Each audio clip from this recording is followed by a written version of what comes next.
The first sign was the deer. Dale Mitchum saw it from the cab of his F-150, its eyes not reflecting the high beams but swallowing them.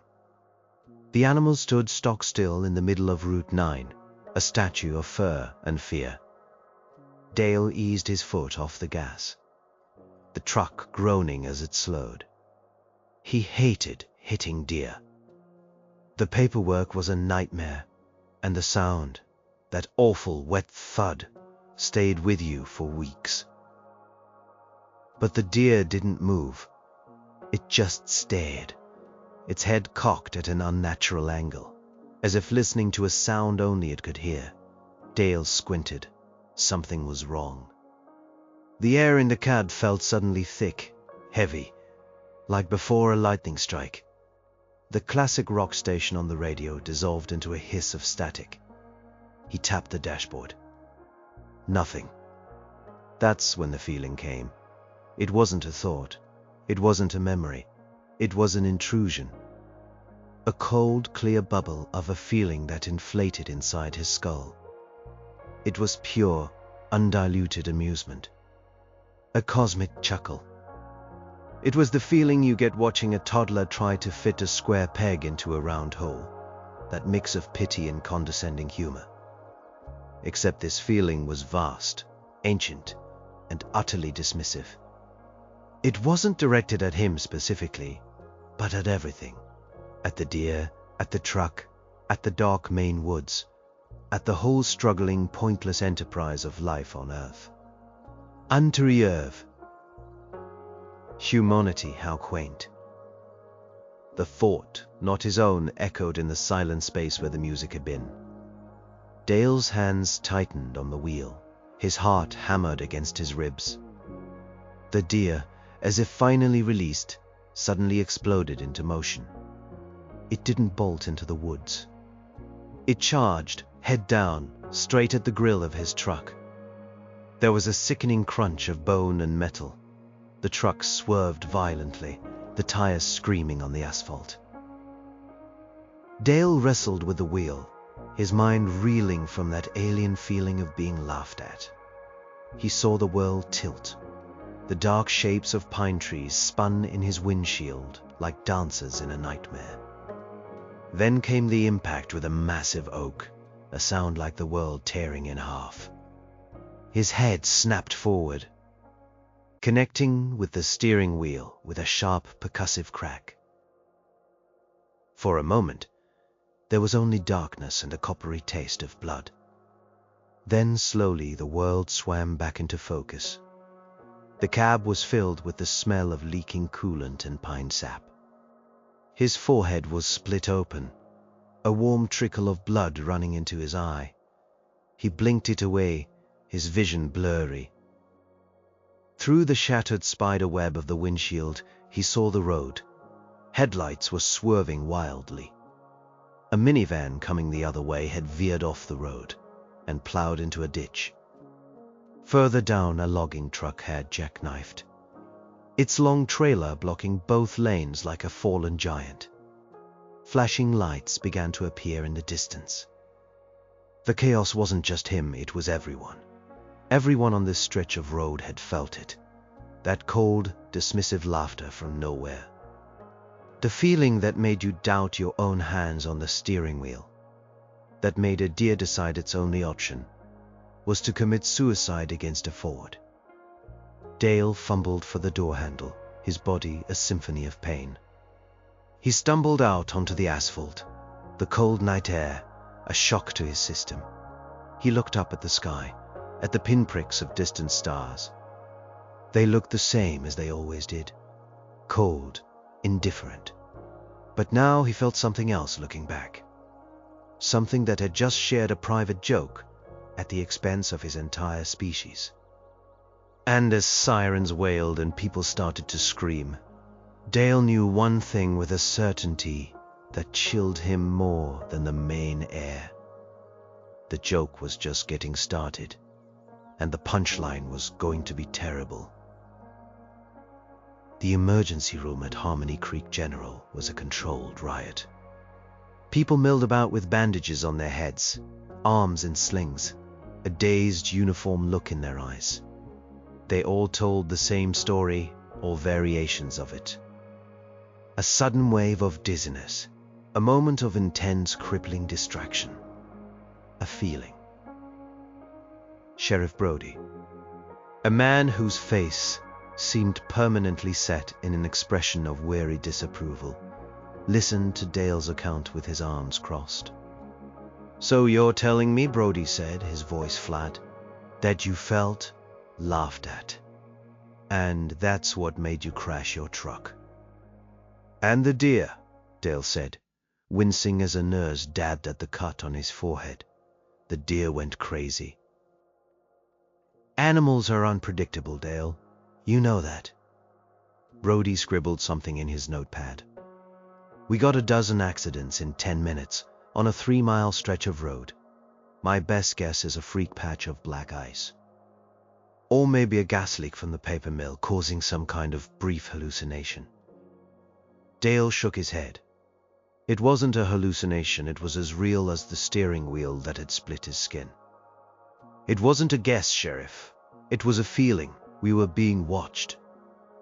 And whoever was watching thought we were funny." Brody snapped his notepad shut. "Get some rest, Dale. It's been a long night." He walked away, already moving on to the next victim of black ice. Dale left the hospital just before dawn, a row of neat stitches marching across his brow. The town of Harmony Creek was quiet, but it was a new kind of quiet, a nervous, listening quiet. People who were normally out walking their dogs or getting the paper stood on their porches, looking at the sky as if expecting something to fall. He walked past his neighbor's house. Little Lily, the Hendersons' 7-year-old, was sitting on her front steps in her pajamas clutching a coloring book. She was usually a whirlwind of giggles and questions, but today she was still. "Hey, Lilybug," Dale said, forcing a smile. She looked up at him, her eyes wide and serious. They were the same eyes as the deer, he thought with a shiver. Bottomless. "I heard them, Mr. Mitchum." Dale's forced smile faltered. "Heard who, sweetie?" "The Laughing Men," she whispered, as if the name itself was dangerous. "They live in the sky, and they don't like our pictures." She held up her coloring book. It was a picture of a house with a smiling sun above it. But now, strange, jagged lines were scribbled all over the sun, angry black marks that looked like cracks in the sky. A chill that had nothing to do with the morning air crawled up Dale's spine. A child's imagination, he told himself. She heard the adults talking, the panic, the confusion. That's all it was. He went inside his own small house, the silence pressing in. The place was still full of his late wife, Sarah, her books on the shelf, her favorite mug by the sink. He'd been numb since she passed 2 years ago, just going through the motions. But last night, that feeling, that cosmic amusement had pierced his numbness. It had felt personal, a violation. A sudden, inexplicable spike in accidents, industrial mishaps, and violent altercations, all occurring within the same 10-minute window. Experts were blaming a rare solar flare, a geomagnetic event. They had charts and graphs, confident men in suits explaining away the unexplainable. Dale watched, but he didn't believe a word. He thought of Lily on her porch, her hushed voice talking about the Laughing Men. He thought of the deer's suicidal charge. And he thought of that cold, silent laughter that had filled his head. A laughter that said, "You are insignificant. You are primitive. And your world is a toy we've grown tired of." The experts could call it a solar flare. Dale knew better. It was a warning shot. The next few days were thick with a strange tension. The world tried to normalize the event. News anchors dubbed it the global glitch, and moved on to politics and celebrity scandals. But in Harmony Creek, the quiet lingered. People made eye contact for a second too long. The jovial morning greetings at the diner felt forced. Everyone was waiting for the other shoe to drop. Dale tried to lose himself in work. Fixing engines was logical. A busted gasket was a busted gasket. You could see it, touch it, replace it. He was working on Mrs. Henderson's minivan, the one that had gone into the ditch, when he saw it. For a split second, as he looked at his reflection in the side view mirror, it wasn't him. It was a distorted, elongated version of his face, the mouth stretched into a silent, mocking grin. He blinked, and it was just his own tired face staring back. He straightened up, his heart pounding. He wiped a greasy hand on his jeans, telling himself it was a trick of the light, the curve of the glass. But the image was burned into his mind. That evening, unable to sit still in his empty house, he found himself walking to the town library. It was an old stone building, a place that smelled of aging paper and floor wax, a sanctuary of order.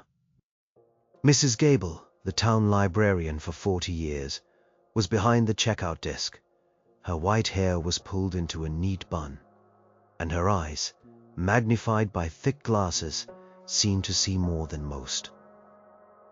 "Dale," she said, her voice soft but clear. "I haven't seen you in here since Sarah... well, since a long time." Dale felt a lump form in his throat. "Just felt like a quiet place, Martha." "There's not much quiet in the world right now, is there?" She adjusted her glasses, peering at him. "You were in that mess on Route 9. He nodded. "Something strange is happening." "Strange is one word for it," she said, her gaze drifting towards the history section. "I've been doing some reading. Town records. Old journals from the first settlers." She beckoned him over to a large, leather-bound book, open on a reading table. The script was faded, looping cursive. "This is from Reverend Miller's journal, 1788, Mrs. Gable said, pointing a slender finger at a passage. A great and terrible mirth fell upon the settlement today. The sky itself seemed to mock our toil. Goodwife Putnam took an axe to her own chicken coop, weeping and laughing all the while. 2 men drowned in the creek, having walked into it as if in a daze. It is a devil's wind, a madness sent to test our faith." Dale read the words. A cold dread seeping into him, he felt it too. "Or something like it," Mrs. Gable said. "There are other accounts. 1892, a mining collapse. Survivors spoke of a giddy spell just before the tunnels gave way. 1951, a rash of hunting accidents. Men claiming their guns went off by themselves. They all talk about a feeling. A moment of profound, terrifying unseriousness." Dale looked from the old book to the librarian's worried face. "So what is it? Some kind of cycle? A curse on this town?" "I don't think it's just this town anymore, Dale," she said, her voice dropping to a whisper. "I think the town was just a testing ground, a place where the signal was strong. Now, they've gone global. They..." Mrs. Gable closed the heavy book, the sound echoing in the silent library. "Whatever is up there, looking down. The laughing men, as little Lily Henderson calls them." She took off her glasses and polished them with a cloth. Without them, her eyes looked old and terribly frightened. "And I have a dreadful feeling they found our first test results very, very amusing." Dale thought of the distorted face in the mirror, the mockery etched into its features. He thought of the Reverend from 200 years ago, describing a terrible mirth. This wasn't a new phenomenon. It was an old one. And it was escalating. The shoe was about to drop, and it was going to be a heavy one. The second wave hit on a Tuesday. there was no warning. One moment Dale was replacing a fuel filter, the smell of gasoline sharp in his nostrils. The next, the world dissolved. This time it wasn't a vague sense of amusement. It was a targeted broadcast, beamed directly into the deepest, darkest corners of his mind. He was no longer in the garage. He was in a hospital room, the air thick with the antiseptic smell he would never forget. Sarah was in the bed, her skin pale, her breathing a shallow, rattling sound. He was holding her hand, just like he had on that last day. But this time, when she opened her eyes, they weren't her eyes. They were black, empty pits, and her voice, when it came out, was a dry, rasping sound that wasn't hers at all. "You let me go, Dale," the voice hissed. "You were relieved. It was so much work, wasn't it? Taking care of me." "No," Dale gasped, the garage floor suddenly cold beneath his knees. "No, that's not true." The vision intensified. Sarah's face twisted, her mouth pulling back from her teeth in a ghastly, accusing smile. "You were tired of me. You wanted your life back. Don't lie, we know. We see everything." The we vibrated through him. The collective, condescending presence. They were in his memories now, twisting them, turning his most sacred grief into a weapon against him. He could feel their cold curiosity as they poked at his pain, analyzing his sorrow like a scientist, studying a bug under a microscope. How fascinating! This creature's grief is a potent chemical. He cried out, a raw, wounded sound. The vision shattered. He was back in the garage, on his hands and knees, shaking. The air was filled with the sounds of the town reacting. A car horn blared and wouldn't stop. A dog was barking, a high, frantic sound of pure terror. Someone was screaming down the street. This time was different. It was personal. They had looked inside him, found what hurt the most, and used it to torment him. He staggered to his feet and ran outside. The world was in chaos again, but a more intimate, horrifying chaos. Mr. Gable from the hardware store was standing in the middle of the street, swatting at invisible insects. A woman was on her knees in her garden, sobbing hysterically. This wasn't just a dizzy spell. This was a psychic assault. He ran to the library. The door was unlocked. He found Mrs. Gable sitting at her desk, her face as white as a sheet, her hands gripping the wood so hard her knuckles were bone. "They were in my head," she whispered, not looking at him. "My little brother, he drowned when I was 10. I was supposed to be watching him. They showed me. Over and over." Dale's rage was a hot, solid thing in his chest, overriding the fear. Why are they doing this? "To see what happens," Mrs. Gable said, her voice trembling but gaining a sliver of its usual analytical tone. "They are studying us. Our fears, our breaking points. The first wave was a simple probe. A poke to see if the creature was sentient. This was dissection." He saw Lily Henderson across the street, being held by her mother. The little girl wasn't crying. She was just staring at the sky, a single trickle of blood running from her nose. She was an antenna, and the signal had been too strong. They weren't just being watched, they were being tortured, psychologically flayed alive by an unseen audience that found their suffering to be a compelling form of entertainment.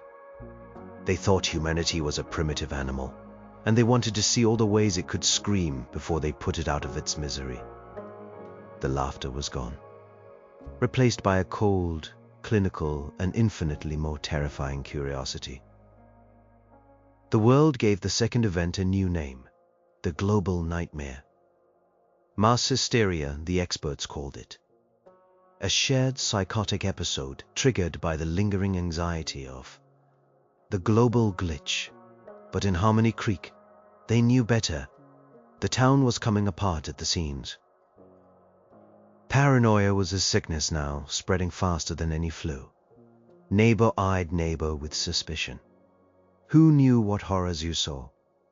Who knew what secrets were being used against you?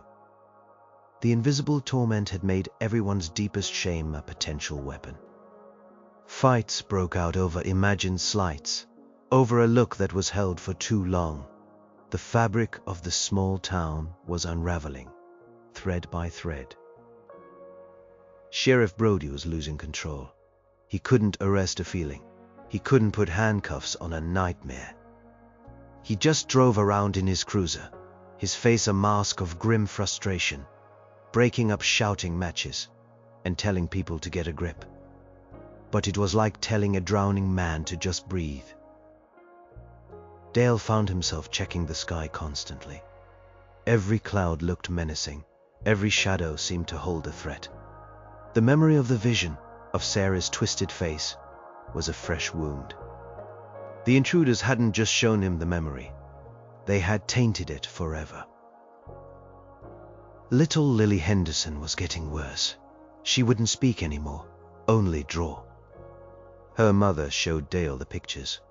One afternoon, her eyes red from crying. The drawings weren't of cracked suns anymore. They were filled with monstrous, sprawling shapes with too many eyes. Things that looked like they were made of static and shadow. In the corner of every page, she drew a tiny stick figure family, cowering. "The doctors say it's trauma," Mrs. Henderson wept. "But it's more than that, Dale. It's like she's a radio, and she's tuned to a bad station, and she can't turn it off."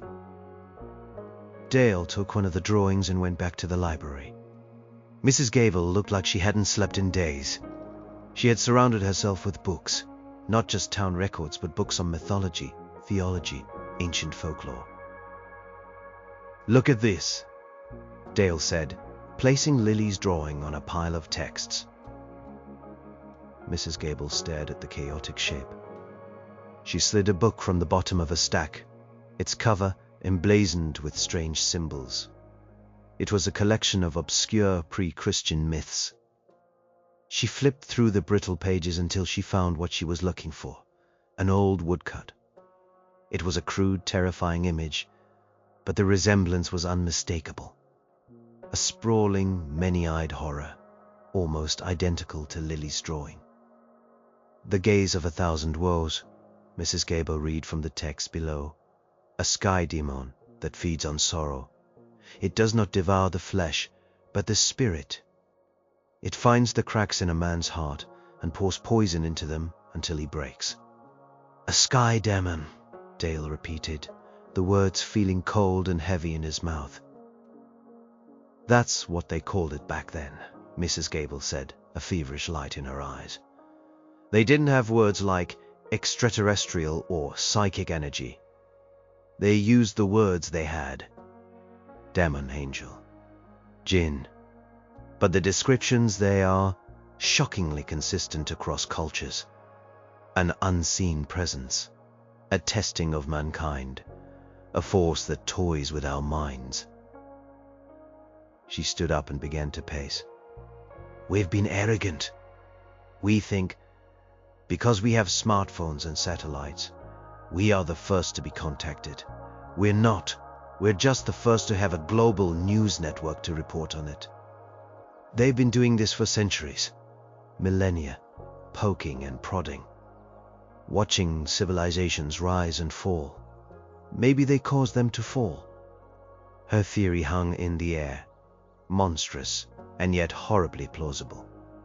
They weren't invaders in the traditional sense. They were something far older and far more patient. They were cosmic landlords, checking in on the tenants, deciding if the property was worth keeping. "And now," Dale said, finishing her thought, "they're getting ready for an eviction." Mrs. Gable stopped pacing and looked at him, her face grim. "I think so. The tests are getting more intense. They're gathering data, finding our weaknesses. And once they're satisfied that they know everything there is to know about our primitive, emotional, chaotic little minds, she didn't need to finish. They both knew the answer. The final experiment would be extermination. The revelation came without sound or fury. It came on a perfectly clear sunny afternoon. The whole world went still. Cars coasted to a stop. Birds hung motionless in the air. People froze mid-stride on sidewalks. It was a silence so profound, it felt like the universe was holding its breath. And then, in the mind of every man, woman, and child on the planet, a single perfect image appeared. It was not a monster. It was not a machine. It was a shape of impossible beauty and logic, a crystalline structure like a snowflake sculpted by a god, pulsing with a soft internal blue light. It was geometry and light and pure, unadulterated intellect. It floated in a void, serene and absolute. Then the thought came. It wasn't in English or any human language. It was pure concept, downloaded directly into their understanding. We are the observers.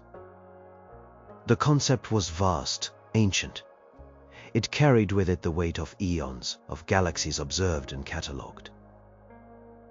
This world is an anomaly. A tilted biological experiment. Levcheg's for too long. Your species is the prime contaminant. Your emotions are a design flaut. Our consciousness a pre-other's organized mess. Dale stood in his garage, a wrench frozen in his hand, the image of the crystal blazing behind his eyes. He could feel the minds of everyone else in Harmony Creek, in the world, all receiving the same message. A silent global address. We hafted your fears, your griefs, your petty gudgeons. They are interesting. In the way the twitching of a severed limb beyond disinteresting. But they are ultimately invective, a flaw in the code of life. The blue light in the crystal pulsed, and with it came a feeling that dwarfed the first two waves. It was the same condescending amusement, but now it was clear, focused, and utterly final. It was the last mistake they would ever make. It was a pure, undiluted wave of psychic laughter, a final dismissive chuckle before wiping the slate clean. The experiment is cognitive. The data is collected. Your existence is redundant, prepper for sanitization. The laughter intensified, a silent, crushing peal of mirth that echoed in the skulls of 7 billion people. It was the sound of a god laughing at an anthill just before bringing down its foot. The sheer arrogance of it was breathtaking. They had laid humanity bare, dissected their souls and found them wanting. They had judged an entire species and found it amusingly pathetic.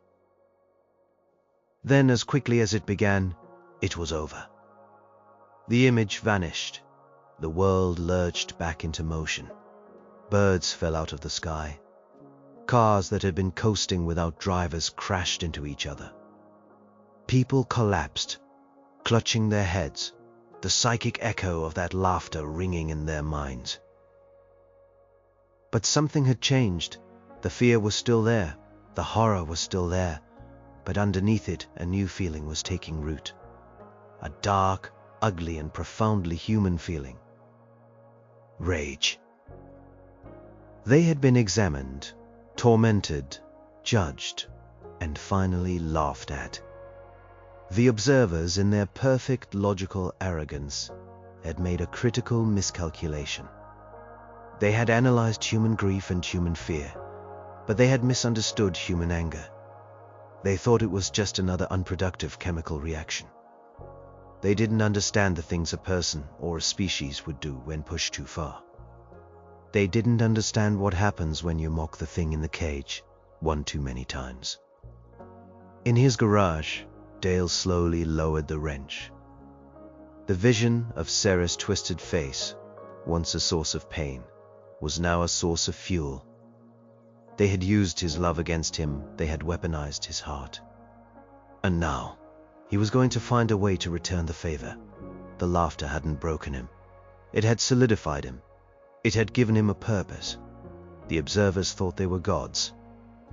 Dale Mitchum, the mechanic from Harmony Creek, Maine, was about to teach them about devils. The laughter faded, but its echo remained, a stain on the collective consciousness of the world. The news was a babble of panic. Governments were powerless.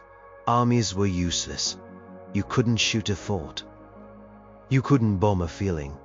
Humanity was a patient on an operating table, fully awake, listening to the surgeons discuss how they were going to dispose of the body. But in Dale, the terror had burned away, leaving behind something cold and hard. He walked through the dazed town, a man with a singular purpose. He didn't go home. He didn't check on his neighbors. He walked straight to the library. He found Mrs. Gable standing in the center of the main room, surrounded by her books like a sorceress in her circle. She wasn't looking at them. She was looking at the ceiling, her expression one of grim fury. "They are so proud of their logic," she said without turning. Her voice was steady, infused with a new sharp anger. "So proud of their cold, clean minds. They think our emotions are a weakness, a flaw." "They used Sarah against me," Dale said, his voice a low growl. "They twisted my best memory into something ugly. They showed me my brother drowning again," Mrs. Gable replied, finally turning to face him. Her eyes were no longer frightened. They were hard, like chips of flint. "But this time, I didn't just feel the guilt. I felt the anger at myself, at the world, at God, at everything. It's a messy, chaotic, powerful thing. And they don't understand it. They can't. It's not logical." A sudden, wild idea began to form in Dale's mind. An idea so insane it might just work. They can get in our heads, right? They can read us like a book.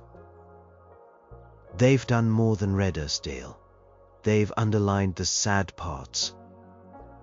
"Right," Dale said, pacing now, the energy crackling through him. "And they send us stuff, feelings, images. It's a two-way street, even if they control the traffic." Mrs. Gable's eyes widened slightly as she saw where he was going. "You're thinking we can send something back?" "What's the one thing they don't have?" Dale asked, his voice rising with excitement. "What's the one thing they can't possibly understand from the outside?" "Our chaos," Mrs. Gable whispered, the idea dawning on her. "Our irrationality, our madness." "Exactly." Dale slammed his fist on a table, making a stack of books jump. "They've been studying our fears. They think they know them. But they've only seen the surface. The simple, logical fears. Fear of death. Fear of loss. They haven't seen the real stuff. The deep down, cellar door, monster under the bed stuff. That doesn't make any sense." He thought of the things that lurked in the dark corners of the human mind. The things that had no logic. The fear of patterns with too many holes. The unsettling feeling of a face that is almost human, but not quite. The dread of a sound you can't identify. The raw, primal terror of something that is just plain wrong. "They've been sending us nightmares," Dale said, his eyes locking with Mrs. Gable's. "What if we send them ours?" Mrs. Gable was silent for a long moment. She looked down at her books, at the collected myths and monsters of 1,000 cultures. The Wendigo, born of starvation and cannibalism. The gen made of smokeless fire and malice. The twisted, gibbering things from the minds of mad poets. Things with too many angles and impossible colors. Creatures born, not of logic, but of pure, unadulterated human terror. They think we are primitive, Mrs. Gable said, a slow, dangerous smile spreading across her face. They have no idea. Our minds aren't just disorganized, they're a goddamn abyss.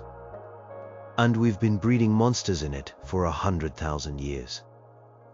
The observers in their perfect crystal ship somewhere in the cold dark had laughed at humanity's primitive nature. They were about to find out that being primitive didn't mean being weak. It meant being closer to the dark things that logic had tried and failed to stamp out. They had opened Pandora's box. Now it was time to show them what was at the bottom. The plan was madness. It was a desperate prayer whispered into a hurricane. But it was all they had. The observers had announced a sanitization. Nobody knew what that meant, but no one thought it would be pleasant. The world was in a state of terminal panic. Dale and Mrs. Gable knew they couldn't do it alone. They needed an amplifier. They needed a focal point. They needed Lily. Convincing the Hendersons was the hardest thing Dale had ever done. They were terrified, protective, wanting only to hold their silent daughter and wait for the end. "What you're asking is insane," Mr. Henderson said, his face pale. "You want to use my little girl as some kind of psychic cannon." "They're already using her as an antenna," Dale argued, his voice low and urgent. "It's killing her. The signal is too strong. But maybe, just maybe, we can reverse the flow. We can use the connection they established. We can push back." "Push what back?" Mrs. Henderson cried, cradling Lily, who sat staring into space, humming a tuneless, discordant melody. "Everything they don't understand," Mrs. Gable said, her voice calm and steady. "All our ghosts, all our demons, all the darkness we've been hiding from ourselves for our entire history. We're not going to fight them with weapons. We are going to fight them with nightmares. Our nightmares." It was the sight of Lily that finally convinced them. The little girl looked up at her mother, her eyes momentarily clear. "The laughing men are going to turn off the lights," she whispered. "Make them afraid of the dark, Mommy." And so, a small group gathered in the echoing main room of the Harmony Creek Library. Dale, Mrs. Gable. The Hendersons holding their daughter. Sheriff Brody showed up, his skepticism finally shattered by the global message. "I don't know what the hell you people are doing," he'd grumbled, checking the action on his service pistol as if it could somehow help. "But it's better than sitting around waiting to get sanitized." A few others came: the baker, whose grandfather had survived a concentration camp, the quiet history teacher who specialized in the Black Death. People who carried deep, ancestral darkness within them. They didn't form a circle and hold hands. This wasn't a seance. Mrs. Gable laid out the books, the old ones, the ones filled with the woodcuts of humanity's oldest terrors. "Don't think of it as a fight," she instructed them, her voice barely a whisper. "They are logical. They will meet force with greater force. Don't try to be strong. Don't try to be brave." She paused, looking at each of them in turn. "I want you to do the opposite. I want you to remember every time you were scared in the dark, every monster you ever imagined was under your bed. I want you to think about grief that doesn't end. I want you to imagine pain that has no purpose. Think of chaos. Think of things that should not be. The feeling of being watched by something that hates you for no reason. The sound of your own name being whispered when you're alone in the house." Lily sat in a chair in the center of the room, her eyes closed. They laughed at us because we are flawed, Mrs. Gable continued. Because our minds are a mess of contradictions and fears. We're not going to hide that mess. We are going to weaponize it. They opened a door into our heads. We are going to hold that door open and show them the view from the abyss. Let them see what it's really like to be a primitive, terrified human. Dale closed his eyes. He didn't think of Sarah's love anymore. He thought of the gaping, endless hole her absence had left. He thought of the raw, pointless agony of loss. He let the rage and the grief and the fear churn inside him, not fighting it, but embracing it. Around him, the others did the same. The baker thought of barbed wire and starvation. The teacher imagined the relentless, senseless march of plague. They weren't praying. They weren't hoping. They were concentrating. They were taking the ugliest, most broken, most terrifying parts of the human experience and focusing them like a magnifying glass, focusing the sun onto a single point, onto Lily. And through her, up into the silent, listening sky. It began subtly, a faint tremor in the air, a drop in temperature in the library. Lily began to hum her discordant little tune again, her small body rigid in the chair. A trickle of blood reappeared at her nose, dark against her pale skin. Dale focused harder. He let the image of Sarah's dying moments play in his mind. But this time he didn't just feel the sorrow, he pushed it, he amplified it. He let the sheer screaming injustice of it fill him up until there was no room for anything else. It wasn't a memory anymore, it was a broadcast. A message of pure, inconsolable grief aimed at the heavens. Around him, the others were doing the same. He could almost feel it, a psychic tapestry of horror being woven in the silent room. Sheriff Brody's fear of helplessness, his terror of being unable to protect his town. The baker's ancestral memories of systematic industrialized cruelty.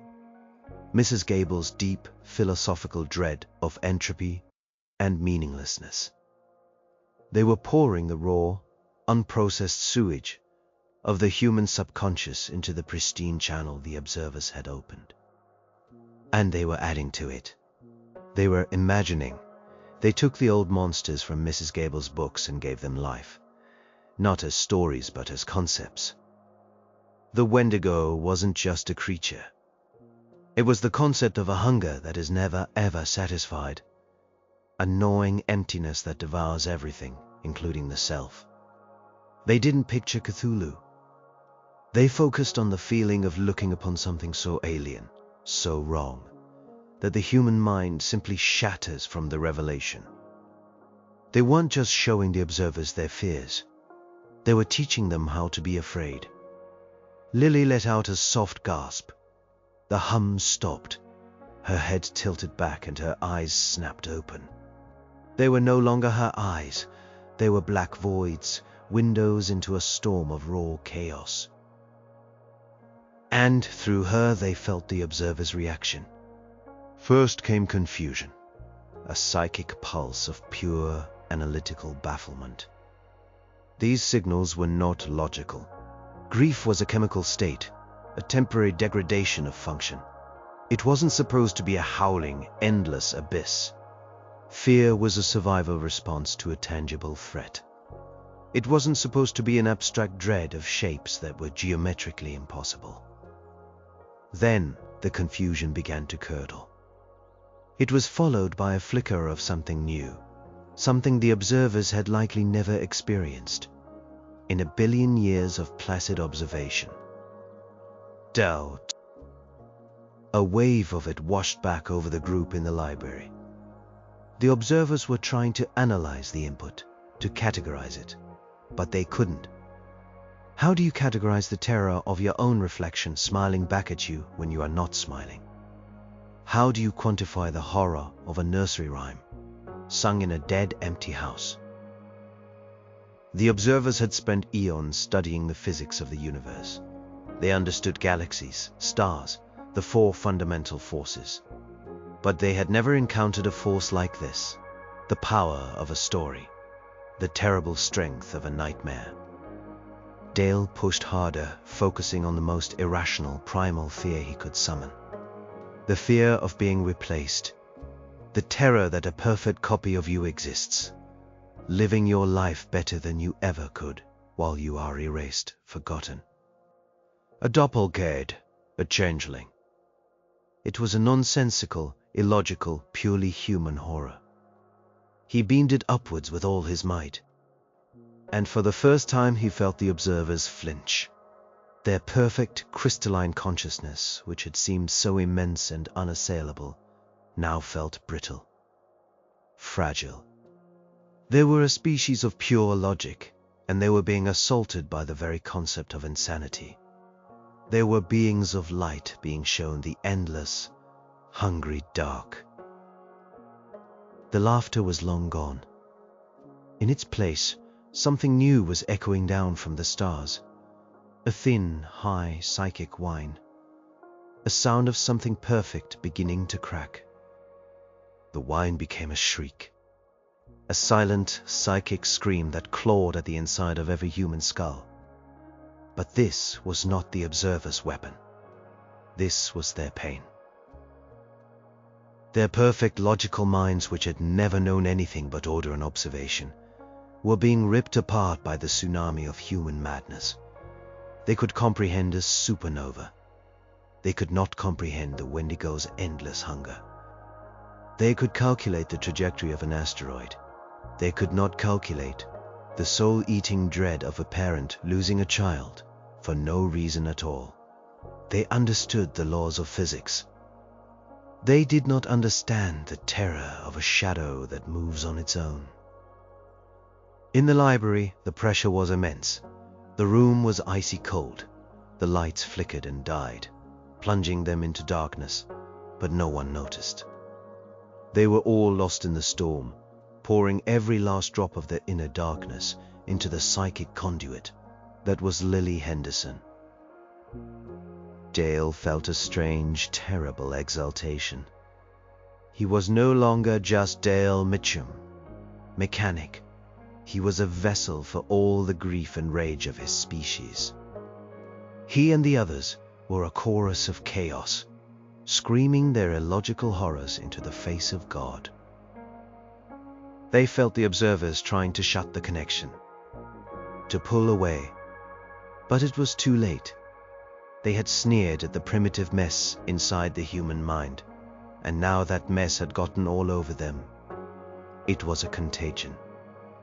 The irrational fears humanity had lived with for millennia were now loose inside the observer's pristine consciousness. A virus in the divine machine. The concept of a ghost, a consciousness that endures after death, driven by vengeance. The idea of a curse, a malevolence that can be passed on through a word or a glance. The notion of hell, a place of eternal, meaningless suffering. These were not things the observers could analyze. They were things they could only experience. And they were experiencing them all at once. A billion years of repressed terror hitting them in a single crushing moment. The psychic shriek reached an unbearable crescendo, and then it shattered. It was like a vast sheet of glass breaking in the heavens. A feeling of immense, catastrophic failure. The presence, the weight that had been pressing down on the world for weeks, vanished. It didn't retreat. It broke. It ceased to be. The air in the library rushed back in, warm and thick. Lily slumped in her chair, her eyes closing, a peaceful expression finally on her face. The people in the room collapsed, gasping, drained, and empty. The psychic storm was over. Dale staggered to the window, his legs shaking. He looked out at the street. The sun was setting, painting the clouds in shades of orange and pink. A dog barked somewhere, a normal, everyday sound. A car started up. The world was returning to itself. He looked up at the sky, at the first stars beginning to appear. They were just stars again, cold, indifferent, and blessedly empty. They had done it. The little group in the library in Harmony Creek, Maine, had faced down the gods and won. They had fought a war with no bullets, no bombs, just the accumulated darkness of the human heart. But as Dale stood there, watching the night reclaim the sky, he didn't feel triumphant. He felt cold. They had won by unleashing their own monsters. They had poured the very worst of themselves into the universe. And he knew, with a chilling certainty, that you can't put things like that back in the box once you've let them out. The observers were gone, but the terrible things they had dredged up from the depths of the human soul were still there. He could feel them, an echo in the quiet of the town, a new kind of darkness lingering in the shadows. They had saved humanity from the laughing gods, but they had left it alone in a world haunted by its own devils. And the silence they had won felt more dangerous than the laughter ever had.